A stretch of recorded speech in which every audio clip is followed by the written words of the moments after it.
Pour Frédéric, cet établissement s'est avéré être une évidence. Après avoir formé des jeunes bouchers pendant plus de 30 ans, il a décidé de revenir à sa véritable passion, la charcuterie, mais pas n'importe laquelle. De plus en plus, on ne mange que des produits industriels et je pense il est aussi de notre devoir, nous, les professionnels, de faire de la charcuterie de plus en plus naturelle. Des produits locaux issus du pays dinois qu'il valorise au quotidien. Pour lui, pas question d'avoir recours aux colorants alimentaires ou aux nitrites. Un jambon, c'est quand on le cuit ou quand on cuit du porc, c'est beige, c'est pas rose. Quand c'est rose, ça veut dire que dedans, on y a rajouté des conservateurs, etc., etc. Caillettes, cervelas ou fromage de tête.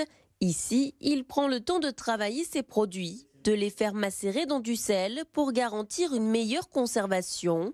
Parmi ses spécialités, on retrouve celle-ci, l'andouillette d'agneau. Ça fait déjà 3 jours que ça macère. Et ensuite, il va y avoir une cuisson qui va durer à peu près 5h30. Et ensuite, il va y avoir un temps de repos qui va durer encore 1 jour ou 2, et même 3 jours, des fois, ça dépend, dans le bouillon. Une préparation beaucoup plus longue qu'à l'ordinaire, un travail que Frédéric réalise uniquement sur commande. Dès le mois de décembre, une nouveauté va faire son apparition, du jambon salé à la main et cuit durant 12 heures.